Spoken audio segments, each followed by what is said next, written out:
आला आला आला श्रीमंतांचे गोडवे घाणारा ओंकार आला. गरीब लाळगोट्यांनो, असंच काहीसं तुम्ही म्हणत असाल ना? तुम्ही बरोबर म्हणताय. होय, तुम्ही बरोबर म्हणताय.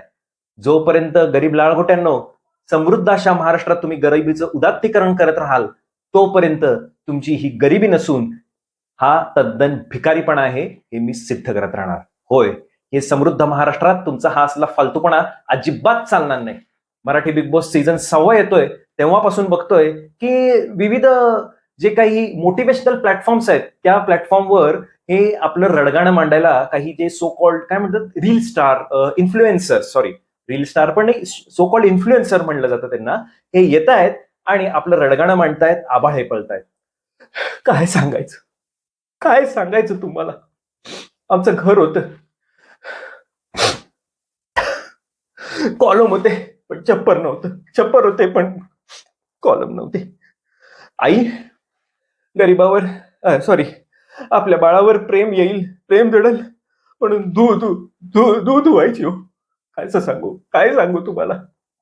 सगळे सोयरे आमचे सगळे आत्या काकू मामा नाना तात्या अक्षरशः त्रास द्यायचे, इतका त्रास द्यायचे विचारू नका, सांगता येत नाही मला. आणि समाजातली ती चार लोक यांच्याबद्दल तर बोलूच नका तू. अहो काय सांगायचं, प्रत्येक जण वाईट नजरेनं बघायचं. हो, प्रत्येक जण वाईट नजरेनं बघायचा. एवढा अत्याचार केला ना या 4 लोकांनी, सहन होत नव्हतं, खरंच सहन होत नव्हतं. आणि मी एक दिवस ठरवलं, हे माझं रडगाणं घेऊन मी तुमच्या समोर येईन, हे माझं दुःख तुम्हाला विकेन, हे दुःख माझं रडगाणं हा माझा भिकारीपणा तुम्ही आनंदानं विकत घ्याल आणि त्यातून आम्हाला 4 पैसे मिळतील. तुम्ही आनंदानं विकत घ्याल आणि आम्ही 4 पैसे मिळवीन. त्यातनं आम्ही 4 लाखाची 2 व्हीलर घेऊ, हत्ती घोडे उंट घेऊ, दुबईला जाऊ, थायलंडला जाऊ, मलेशियाला जाऊ, मस्त मजा करू, फिरू आणि म्हणू गरीबाचं लेक मोठं झालं, पायी फुपाटा रुतल काटा रुतल अशी गाणी लावू आणि सांगू गरीबाचं लेक मोठं झालं, राव गरीबाचं लेक मोठं झालं. हे असाच आमचा भिकारीपणा आम्ही चालत ठेवू. आम्ही स्वतःला गरीबच म्हणत राहू. हो, गरीबाचं लेक.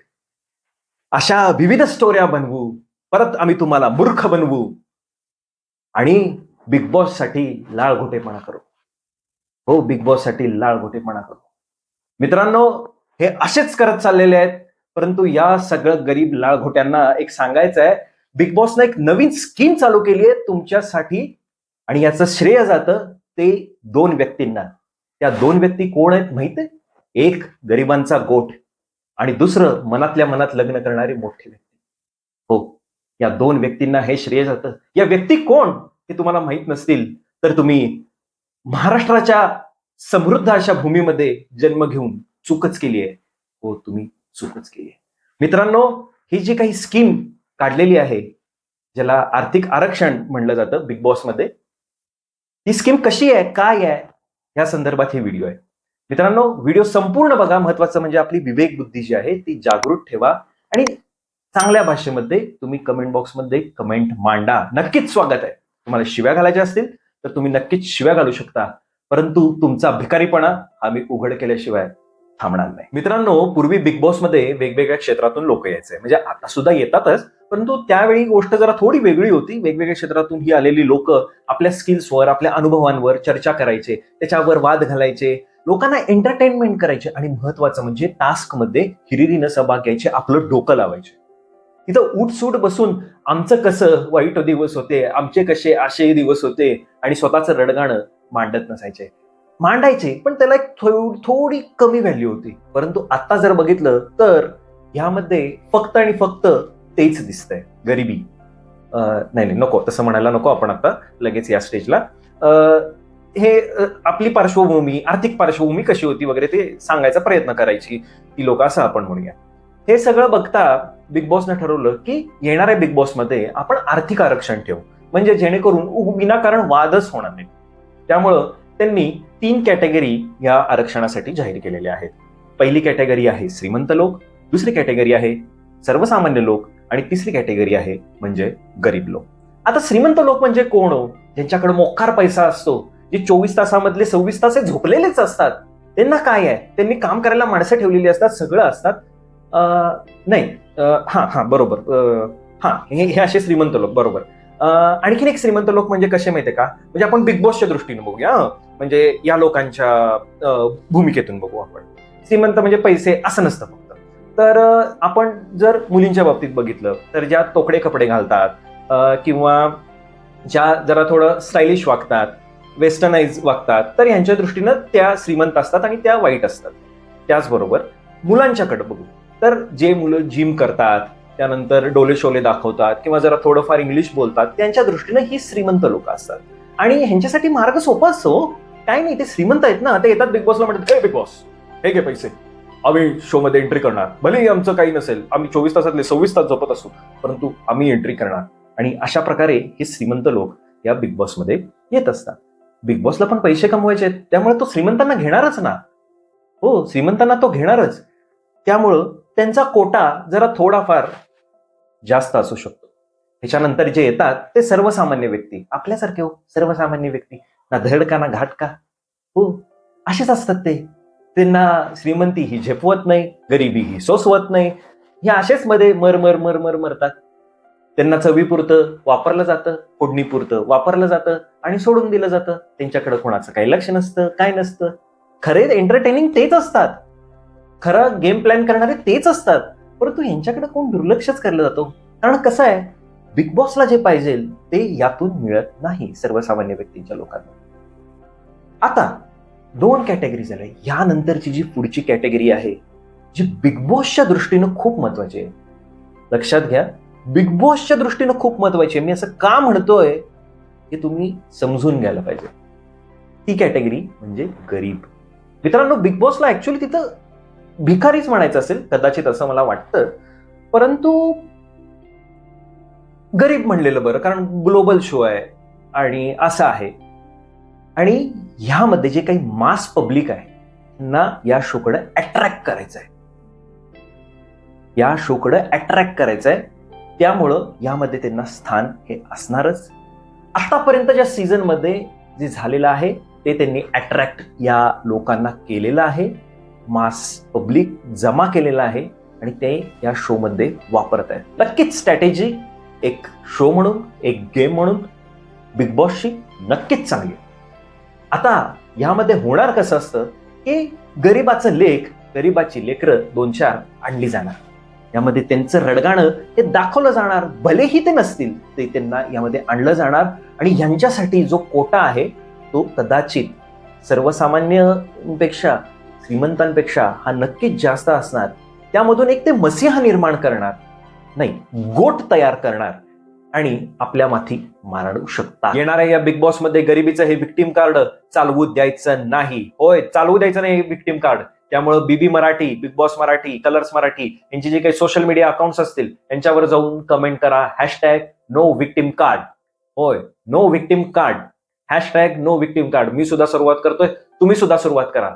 आता तुम्ही म्हणाल, तू काय अदानी अंबानी लागून गेलास काय, स्वतःला काय समजतोस, श्रीमंत समजतोस काय? होय मित्रांनो, मी श्रीमंतांचं समर्थन करतो, सर्वसामान्यांचं समर्थन करतो आणि गरिबाचं सुद्धा समर्थन करतो, परंतु भिकारीपणाचं समर्थन करत नाही नाही नाही. या भिकारीपणाचे धंदे जे आहेत ना ते उघड करून दाखवतो. मित्रांनो, काय लावलंय या समृद्ध महाराष्ट्रामध्ये? तुम्ही काय लावलंय? कोण तुमचे आदर्श? कसले आदर्श? गरीबाचं लेख मोठं झालं, गरीबाचं लेख श्रीमंत झालं, कसले आदर्श? जो 10,000 रुपयाचं सामान चहाचा व्यवसाय म्हणून तुम्हाला 2 लाख रुपयाला विकतो, नाही नाही ते बडबडतो, हा तुमचा आदर्श? त्याच्यानंतर पुढचे तुमचे आदर्श असतात कोण? ते गळ्यात सोन्याचे चेन घालणारे, रील्स बनवणारे हॉटेल व्यावसायिक. हे हॉटेल व्यावसायिक जरा थोडी पार्श्वभूमी चेक केली आहे तुम्ही?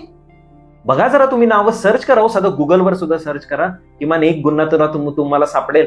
सावकारीतनं या वेगवेगळ्या धंद्यातनं हे आलेली लोक आहेत ही. आता तर एक नवीन ट्रेंड आलाय, गरीबाच्या पोराला मोठं करायचा. 500 रुपयाचं कुपन घ्यायचं म्हणे, 500 रुपयाचं कुपन घ्यायचं आणि तुम्हाला 25 लाखाची गाडी मिळणार. मग तो म्हणणार, गरीबाचं लेख मोठं झालं, 500 रुपयाच्या कुपन मध्ये 25 लाखाची गाडी, गरीबाचं लेख, गरीबाचं लेख म्हणून टिमकी वाजवणार. काय चालू आहे? काय करताय? काय किती भिकारीपणा? काय करणार हो अजून तुम्ही? या भिकारीपणाला जबाबदार आपलं सरकारच आहे. कारण फुकटच्या स्कीम्स देऊन ना आपल्याला लाळगोटे केले. तुकडा टाकला की आपण नाचतो ना. आणि आपल्याला स्वातंत्र्य मिळून 75 वर्ष होऊन गेली तरी आपण शिकलो नाही. शिकलो तरी नक्की करायचं काय हे आपल्याला समजत नाही. हा आपला दोष आहे. मित्रांनो, खूप शिका, खूप शिका, अनुभव घ्या. असेल हरी तर देईल खाटल्यावरी, असं कधीही होणार नाही. असं कधीही होणार नाही. तुम्ही शिका, वेगवेगळे अनुभव घ्या, नोकरी करा, मग व्यवसायाच्याकडे बघा. तुम्हाला नक्कीच मार्ग मिळेल, नक्कीच मार्ग मिळेल. परंतु हे असल्या रील्स बघून हाय आम्ही गरीबाच्या लेखाला मिळाला पाहिजे असं करून कधीही तुम्ही मोठे होणार नाही.